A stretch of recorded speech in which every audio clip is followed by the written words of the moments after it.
everyone. So as I told in the last lecture, we have completed till question number 18 of chapter probability 16 set C, right? So today we are going to start chapter 16 set C, question number 19. Okay, so only 6 questions are left, that is 19 to 24. So today in this lecture we are going to complete from 19 to 24. Okay, so let's start question number 19. Just see question number 19, page number 16.50. Okay, so question number 19, 4 digits 1, 2, 4 and 6 are selected at random to form a 4-digit number. तो क्या कह रहा है वो कि 4 digits 1, 2, 4 and 6 है जिन्हें are selected at random to form a, जिन्हें select किया गया randomly to form a 4-digit numbers. ठीक है, what is the probability that the number so formed would be divisible by 4? और हमें क्या फाइंड करना है, हमें फाइंड करना है कि क्या प्रोबेबिलिटी होगी कि जो नंबर फॉर्म होंगे 4 डिजिट्स के वो डिविजिबल बाय 4 हो. Okay, so divisible by 4, only 4 से डिविजिबल बाय होना चाहिए या डिविजिबल होना चाहिए. ओके, सो पहले देख लेते हैं कि कौन से नंबर्स फॉर्म होते हैं. राइट, इन 4 नंबर्स, इन 4 डिजिट्स को लेकर कौन से नंबर्स फाइंड होते हैं, 4 digit numbers. Okay, so this is our question. तो 1, 2, 4 एंड 6 हमें दिया गया है. ठीक है, ये इस साइड मैंने जो नंबर्स फॉर्म हो सकते हैं इन 4 टर्म्स को यूज करके वो लिख दिए. ठीक है, सो देखिए 1, 2, 4, 6 है तो मेरा 1, 2, 4, 6 यानी 1246 फॉर्म हो सकता है, 1426 फॉर्म हो सकता है, 1624 फॉर्म कर सकते हैं, 1264, 1462, 1642. यानी स्टार्टिंग में मैंने पहले 1 से सारे नंबर्स फॉर्म किए. ठीक है, अब मैं स्टार्टिंग में 2 ले लेती हूँ और 2 से फिर सारे नंबर्स फॉर्म करती हूँ. तो सेम 2 से जब स्टार्ट करें तो 2 1 4 6 2 4 1 6 2 6 1 4 2 1 6 4 2 4 6 1 2 6 4 1 सॉरी. तो इस तरह से आप नंबर फाइंड कर सकते हैं. ठीक है, और इसके आगे भी और नंबर्स है. अब मैंने यहाँ पे 2 से 1 से लिया तो 1 से देखिए मेरे कितने नंबर फॉर्म है, 1 2 3 4 5 6, 6 नंबर्स मेरे स्टार्टिंग 1 से फॉर्म हो रहे हैं. सेम वे 1 2 3 4 5 6, सेम वे 2, जब 2 से स्टार्ट करें नंबर्स तो फिर से मेरे 6 नंबर्स फॉर्म हो रहे हैं. ठीक है, अब मैं अगर 4 से फॉर्म करूंगी तो 4 स्टार्टिंग में लूंगी तो भी मेरे 6 नंबर्स फॉर्म होंगे. सेम वे अगर 6 में स्टार्टिंग से ले रही हूँ, स्टार्टिंग में 6 रख रही हूँ तो भी मेरे 6 नंबर्स, यानी ईच डिजिट के मैं 6 नंबर्स फाइंड कर सकती हूँ. राइट, ईच डिजिट के 6 नंबर्स फॉर्म हो सकते हैं. तो इस तरह से टोटल नंबर्स कितने फॉर्म होंगे, 24. ओके, सो 24 टोटल नंबर्स 24 फॉर्म हो सकते हैं ये सारे नंबर्स यूज करके.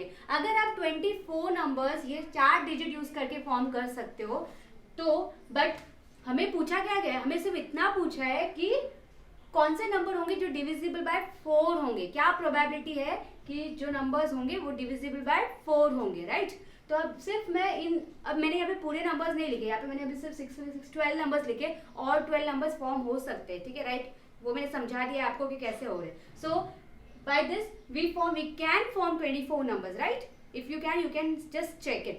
So 24 numbers we can form, and out of this 24, now what we have to find is कि how many numbers are divisible by 4. yeah, 4 के टेबल में या डिविजिबल बाय 4. तो 4 के टेबल में डिविजिबल मतलब लास्ट के जो 2 डिजिट नंबर्स है ना वो 4 के टेबल में आने चाहिए, ये ध्यान रखिए आप. ठीक है, लास्ट के 2 डिजिट नंबर्स 4 के टेबल में आने चाहिए, जैसे कि 12, 24, 64, लास्ट के 2 डिजिट नंबर. राइट, तो ऐसे फॉर्म होने वाले नंबर्स मैंने इस साइड लिखे हैं. देखो डिविजिबल बाय 4, तो 4612 होता है, 6412 होता है, 6124 होता है, 1624 होता है, 1264 होता है, 2164 होता है, 2416 होता है, 4216 होता है. ये सारे नंबर्स जो है वो 4 से डिविजिबल होते हैं. मैंने पहले ही कहा आपको कि लास्ट के जो 2 डिजिट नंबर्स है ना वो 4 के टेबल में आने चाहिए. चेक कीजिए, 12 आता है, 24, 24, 64, 64, 16, 16 ये आते हैं. तो यानी पूरे कितने नंबर्स हो रहे हैं, 1 2 3 4 5 6 7 8 नंबर्स हो रहे हैं. Right, so out of 24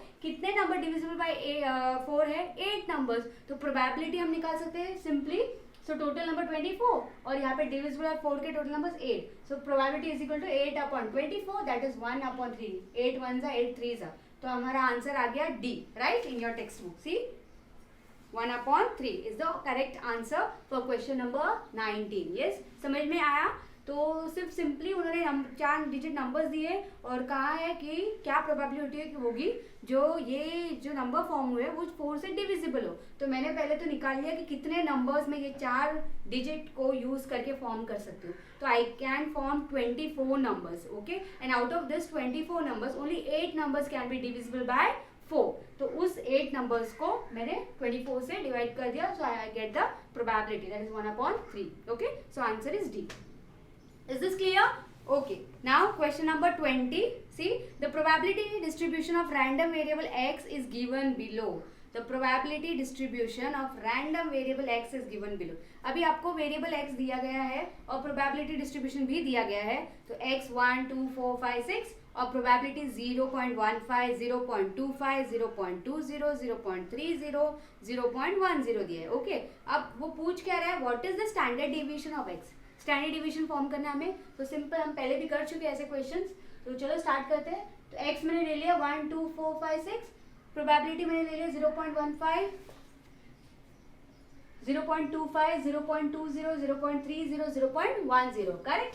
now what we have to find the next is xi pi, right. मतलब इन दोनों को मल्टीप्लाई करना है. 1 into 0.15 0.15, 2 into 0.25 0.50, 4 into 0.20 is 0.80, 5 into 0.30 is 1.50, 6 into 0.10 is 0.60. Correct. अब मैंने इसका टोटल कर लिया, तो टोटल मुझे आ रहा है 3.55, right. Now what is next required. See, variation find करने के लिए हमें एक्सपेक्टेड वैल्यू ऑफ x का स्क्वायर और एक्सपेक्टेड वैल्यू x का होल स्क्वायर चाहिए रहता है. ठीक है, जिससे हमें वेरिएंस मिलता है. तो मेरे पास अभी ये आ गया एक्सपेक्टेड वैल्यू ऑफ x. ये मेरा एक्सपेक्टेड वैल्यू ऑफ x है. ठीक है, अब मुझे एक्सपेक्टेड x का स्क्वायर निकालना. तो मैं x स्क्वायर निकाल रही हूँ. तो ये मेरा x है, तो इसका स्क्वायर. तो 1 का स्क्वायर 1, 2 का स्क्वायर 4, 4 का स्क्वायर 16, 5 का स्क्वायर 25, 6 का square 36, right. Now xi square into p. Same way जैसे हमने इन दोनों को मल्टीप्लाई करके xi pi निकाला, अब हमें x स्क्वायर और p को मल्टीप्लाई करके xi स्क्वायर p निकालना है. ओके, सो 1 इंटू 0.15 0.15, 4 इंटू 0.25 1 आता है, और 16 इंटू 0.2 3.20 आता है, 25 इंटू 0.3 7.5 आता है, और 36 इंटू 0.10 इज 33.60, राइट. अब इसका टोटल किया तो 15.45 आ गया. ओके, सो अब मुझे इसका टोटल मिल गया xi pi. ओके, और इसका भी टोटल मिल गया 15.45. Okay, now next step. अभी मैंने जो मिला है वो मैंने लिख लिया. xi pi हमारा एक्सपेक्टेड वैल्यू ऑफ x होता है, तो 3.55, और xi स्क्वायर इंटू pi हमारा expected value of x square, तो 15.45. ठीक है. अब वेरिएंस का फॉर्मूला, तो variance is equal to expected value of x का square minus expected value of x का होल स्क्वायर. तो एक्सपेक्टेड वैल्यू ऑफ x मेरा ये है. ठीक है, ये इसको हम एक्सपेक्टेड वैल्यू ऑफ x बोल सकते हैं, और इससे हम एक्सपेक्टेड वैल्यू ऑफ x का होल स्क्वायर बोल सकते हैं. ठीक है. ओके, सो नाउ फॉर्मूले में डालते सब्स्टिट्यूट करते हैं. तो एक्सपेक्टेड वैल्यू ऑफ x का स्क्वायर मेरा हो गया 15.45 minus expected value of x, ये जो है 3.55, उसका होल स्क्वायर. ठीक है, होल स्क्वायर हमारे क्वेश्चन में है, फॉर्मूले में है. ओके, और ये तो जो हमने फाइंड किया, और ये जो स्क्वायर है वो फॉर्मूले में. ठीक है, तो 15.45 माइनस 3.55 होल स्क्वायर. अब ये सेम वैसे ही आ गया, और यहाँ का 3.55 का स्क्वायर किया तो 12.6025 आया. वेरिएंस इज इक्वल टू 2.8475 आ गया माइनस करके. ओके, तो वेरिएंस तो मुझे मिल गया, बट मुझे वेरिएंस पूछा है क्या?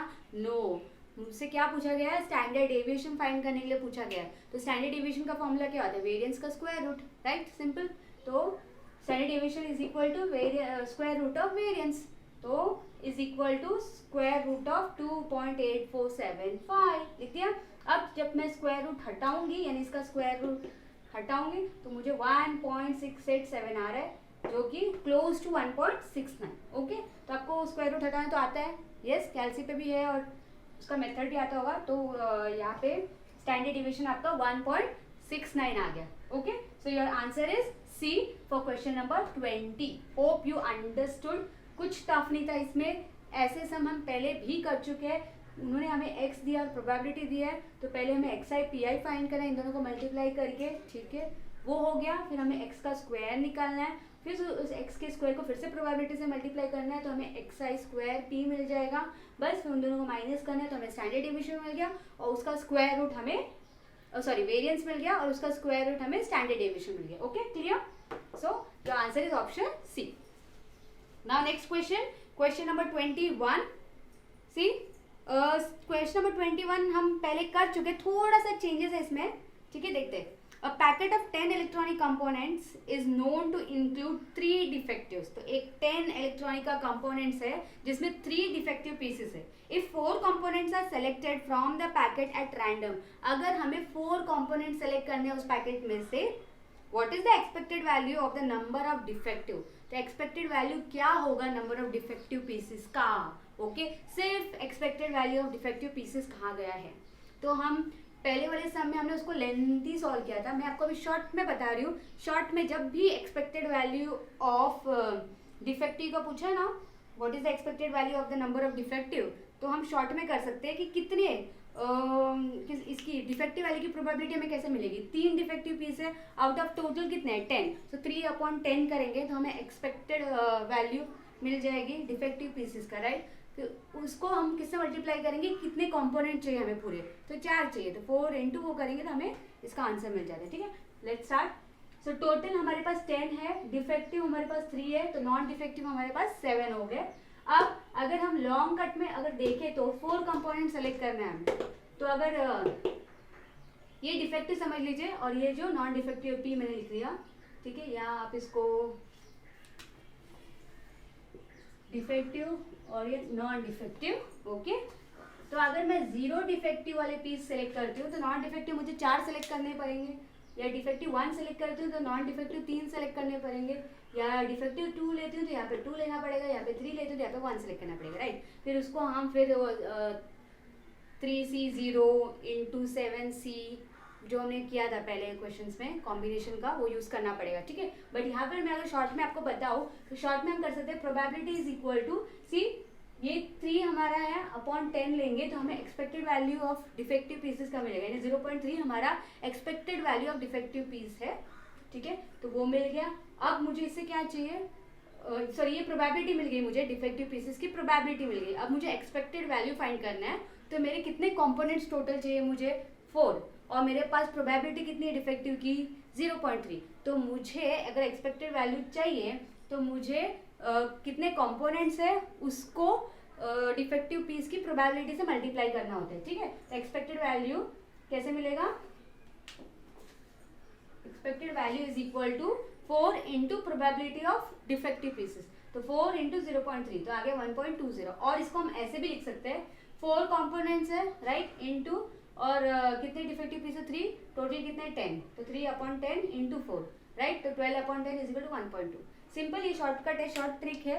तो जब भी आपको डिफेक्टिव पीसेस के बारे में पूछा गया है कि कितनी उसकी एक्सपेक्टेड वैल्यू होगी, what is the expected value, हाँ, अगर एक्सपेक्टेड वैल्यू पूछी है नंबर ऑफ डिफेक्टिव पीसेस की, तो इन शॉर्ट हमें करना क्या है, जितने भी डिफेक्टिव पीसेस होंगे उसको टोटल नंबर ऑफ पीसेस से डिवाइड करना है, तो हमें प्रोबेबिलिटी मिल जाती है वहाँ पे, और फिर उसको हमें किससे मल्टीप्लाई करना है, नंबर ऑफ कंपोनेंट से मल्टीप्लाई करना है। तो यहाँ पे 4 कंपोनेंट्स चाहिए थे, तो इन्हें मैंने 0.3 को 4 से मल्टीप्लाई किया, तो मुझे मेरा आंसर मिल गया 1.20। Okay, so this is your answer which is your option A. Okay, so for this question number 21 your answer is a, right, yes, okay.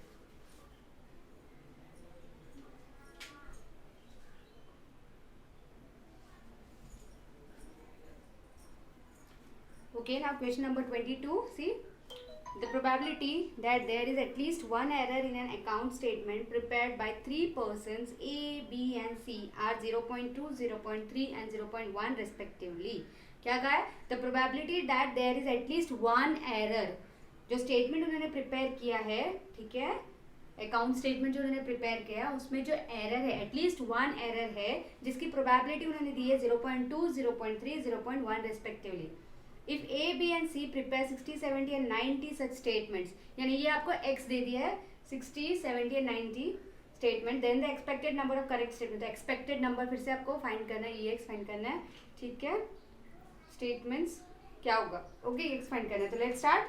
तो हमारे पास at least one error statement A B C तीन person है, उसमें at least one error statement prepared by A, हमारा that is P of A dash आ गया ना, एरर बोला है ना इसलिए हम उसको ए डैश ले लेते हैं. ठीक है, तो A dash is equal to 0.2, B dash is equal to 0.3, C dash is equal to 0.1. ठीक है, अब स्टेटमेंट विदाउट एरर. अब हमारे पास स्टेटमेंट विद एरर की प्रोबेबिलिटी है, लेकिन स्टेटमेंट्स विदाउट एरर की प्रोबेबिलिटी है कि हमारे पास नहीं है, तो हम वो फाइंड कर लेते हैं. तो स्टेटमेंट्स विदाउट एरर, ठीक है, तो प्रोबेबिलिटी ऑफ ए क्या आएगा, 1 minus probability of A dash that is 1 minus 0.2, तो 0.8 आ गया.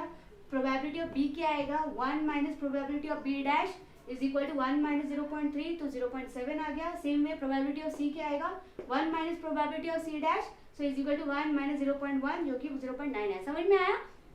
ये जो प्रोबेबिलिटी हमें दी है क्वेश्चन में वो एरर होने की प्रोबेबिलिटी दी है, लेकिन हमें पूछा क्या गया है कि करेक्ट स्टेटमेंट की पूछी है, right. Expected value of correct statement. Expected value of correct statement निकालने के लिए हमें करेक्ट स्टेटमेंट की प्रोबेबिलिटी चाहिए या एरर लेस की प्रोबेबिलिटी चाहिए या स्टेटमेंट विदाउट एरर, तीनों भी सेम है तो हमें इनकी प्रोबेबिलिटी चाहिए जो कि हमें नहीं दी है. तो हम इनकी प्रोबेबिलिटी कैसे निकालेंगे, जो प्रोबेबिलिटी हमें दी है 1 माइनस वो प्रोबेबिलिटी करोगे तो आपको स्टेटमेंट विदाउट एरर की प्रोबेबिलिटी मिल जाएगी. तो वही मैंने यहाँ पे किया है, तो तीनों का मैंने निकाल लिया, राइट. अब हमारे पास x उन्होंने दिया है 60, 70, 90 और हमारे पास प्रोबेबिलिटी हमने फाइंड कर ली है 0.8, 0.7, 0.9, राइट. तो xi pi जो कि हमारा एक्सपेक्टेड वैल्यू होता है EX,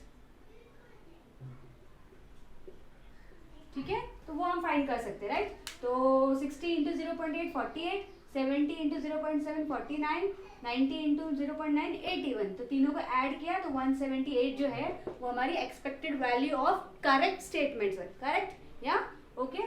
तो ये हमारा हो गया E of x इज 178 जो कि है हमारा option C, right. Okay, now question number 23. See, a bag contains 6 white and 4 red balls. If a person draw 2 balls and receives ₹10 and ₹20 for a white and red ball respectively, then his expected amount is. तो यहाँ पर भी expected amount पूछी है और कहा है कि एक बैग है जिसमें 6 व्हाइट बॉल है और 4 रेड बॉल्स है. ठीक है, अगर 2 बॉल वो ड्रॉ कर रहा है, ठीक है, तो ये भी दिया है हमें और बोल रहा है कि उसे 10 रुपए मिलते हैं अगर वो व्हाइट बॉल उठाता है और उसे 20 रुपए मिलते हैं अगर वो रेड बॉल उठाता है. तो हमें क्या पूछा है, then the expected amount is, तो उसको कितना अमाउंट मिल सकता है. ठीक है, अगर वो 2 बॉल ड्रॉ कर रहा है तो उसको कितने अमाउंट मिल सकते हैं. तो पहले हम स्टार्ट करते हैं. व्हाइट 6 बॉल है, रेड 4 बॉल्स है, तो टोटल हमारे पास 10 बॉल्स है. ठीक है, अब हमारे पास 6 मतलब जो भी बॉल हम उठाएंगे वो व्हाइट हो, इसकी क्या प्रोबेबिलिटी होगी, 10 इंटू 6/10. 10 मतलब ये तो टोटल रुपीज के साथ ले रही हूँ मैं. ठीक है, अगर व्हाइट बॉल उठाता है वो, ठीक है, तो व्हाइट बॉल उठाने की क्या प्रोबेबिलिटी 6/10, राइट. व्हाइट बॉल उठाने की प्रोबेबिलिटी 6/10 है और अगर वो व्हाइट बॉल उठाता है तो उसे कितने रुपए मिलते हैं, 10 रुपए मिलते हैं. तो मैंने वो साथ में ले लिया 10, ये 10 रुपए है. ओके, ये जो 10 है वो हमारा रुपीज है, तो 10 रुपीज इंटू 6/10 प्लस अगर वो रेड बॉल उठाता है तो रेड बॉल उठाने की क्या प्रोबेबिलिटी है 4/10.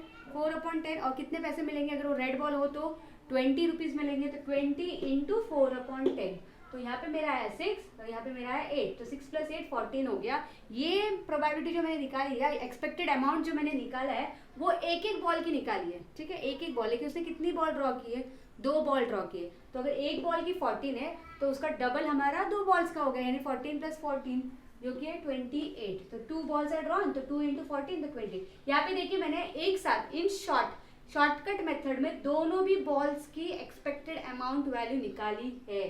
ठीक है, अगर आपको इसका लॉन्ग कट चाहिए, मतलब ये नहीं समझ में आया हो तो लॉन्ग कट मेथड देखिए.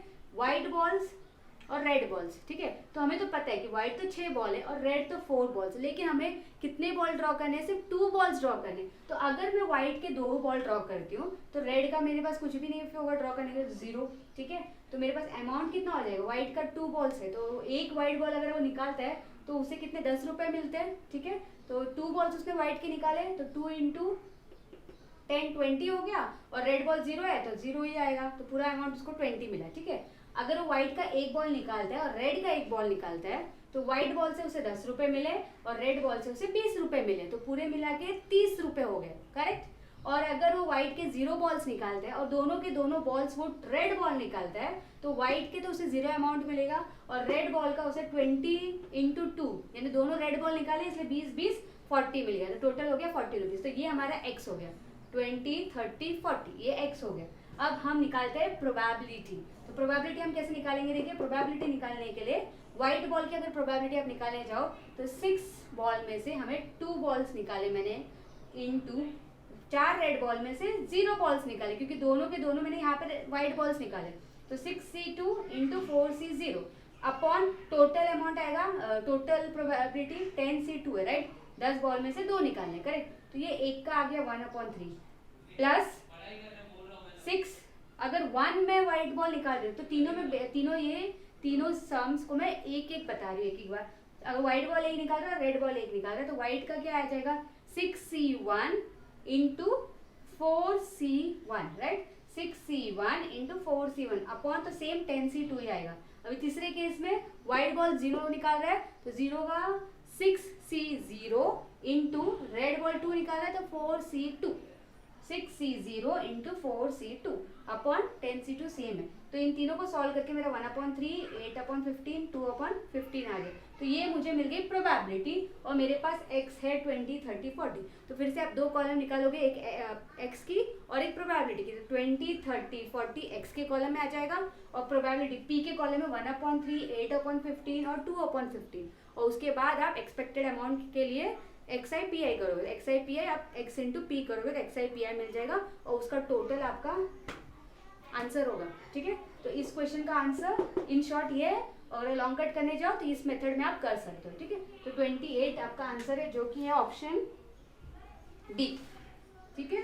तो इस क्वेश्चन का आंसर है डी, ओके। ये अदर मेथड है,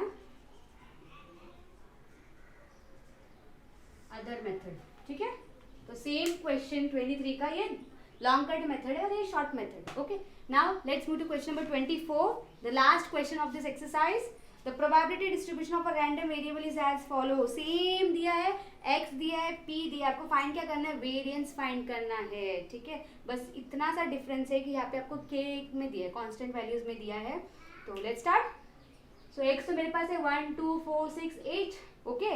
एंड p प्रोबेबिलिटी मेरे पास k 2k 3k and k है, ठीक है। तो कांस्टेंट वैल्यू है तो मैं कैसे निकालूंगी, मेरा हमेशा variance of x is submission या सिग्मा ऑफ px की वैल्यू हमेशा 1 होती है, ठीक है। सिग्मा ऑफ px की वैल्यू या सम ऑफ px की वैल्यू 1 होती है। तो px इज इक्वल टू मेरे पास कितना p प्रोबेबिलिटी है, देखिए k plus 2k 3k plus 3k 6k plus 3k 9k plus k 10k, तो टोटल 10k है। तो 10k इज इक्वल टू 1 आ गया, मतलब मेरा p ऑफ x 10k है तो 10k इज इक्वल टू 1 आ गया। तो k इज इक्वल टू 1/10, यानी ये मेरी प्रोबेबिलिटी एक्चुअली में है, ठीक है। ये मेरी प्रोबेबिलिटी एक्चुअल में है, तो मुझे ये प्रोबेबिलिटी मैंने फाइंड की।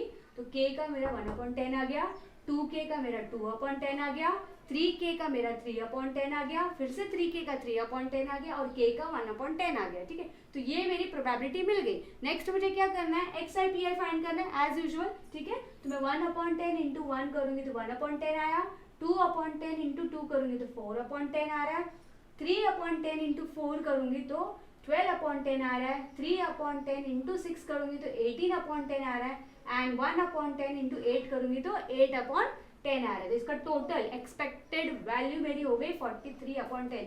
ऐड करके you can check it, okay. Now next मुझे क्या करना है, अगर एक्सपेक्टेड वैल्यू फाइंड करने के लिए कहाँ होता तो ये मेरा आंसर होता, बट यहाँ पे एक्सपेक्टेड वैल्यू नहीं पूछा, यहाँ पे वेरिएंस पूछा है, तो मुझे आगे बढ़ना पड़ेगा, ओके। सो नेक्स्ट स्टेप, अब मुझे फाइंड करना है x का स्क्वायर, राइट। तो 1 का स्क्वायर 1, 2 का स्क्वायर 4, 4 का स्क्वायर 16, 6 का स्क्वायर 36, 8 का square 64. Correct? Now what's the next step? Next we have to find xi square into pi, right?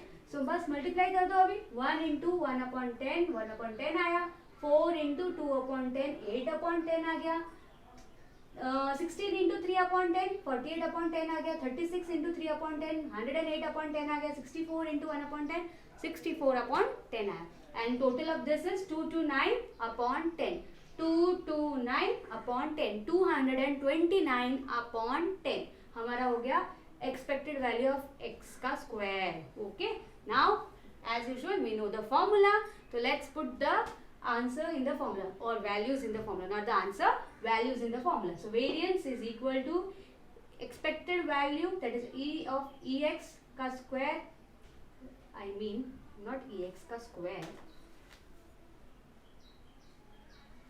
x का स्क्वायर, एक्सपेक्टेड वैल्यू ऑफ का स्क्वायर माइनस ई x का whole square. ठीक है, तो ई एक्स स्क्वायर मेरा 229 upon 10 है और एक्सपेक्टेड वैल्यू का स्क्वायर मेरा 43 अपॉन 10 का होल स्क्वायर है. ठीक है, तो ये तो सेम आ गया. इसका स्क्वायर 43 का स्क्वायर 1849 आ गया. 10 का स्क्वायर 100 आ गया. अब 229 अपॉन 10 मेरा 22.9 हो गया माइनस 1849 अपॉन 100 मेरा 18.49 हो गया. डेसिमल ले लिया. ठीक है, और यू कैन डिवाइड इट, तो एनीथिंग इज राइट. ओके, सो क्योंकि यहाँ पे 2 जीरो है, 100 तो मैंने 2 जीरो के बाद डेसिमल ले लिया, वही आएगा डिवाइड करके भी. ठीक है, तो फिर इसमें से 22.9 में से 18.49 को माइनस करोगे तो 4.41 आ रहा है, जो कि हमारा इस क्वेश्चन का आंसर है. ठीक है, that is your option B. Okay, so for question number 24 your answer is B. So hope आपको जो आज मैंने 5-6 सम्स ना फ्रॉम 19 to 24 जो सम्स कराए वो मोस्टली और मेनली बेस्ड थे एक्सपेक्टेड वैल्यू पे और वेरिएंस पे. ठीक है, एक्सपेक्टेड वैल्यू और वेरिएंस. तो जब भी एक्सपेक्टेड वैल्यू पूछा है तो हमें एक्स कॉलम चाहिए और हमें पी कॉलम चाहिए. उन्हें मल्टीप्लाई करोगे तो आपको एक्स आई पी आई मिलता है, जो कि हमारा एक्सपेक्टेड वैल्यू होता है.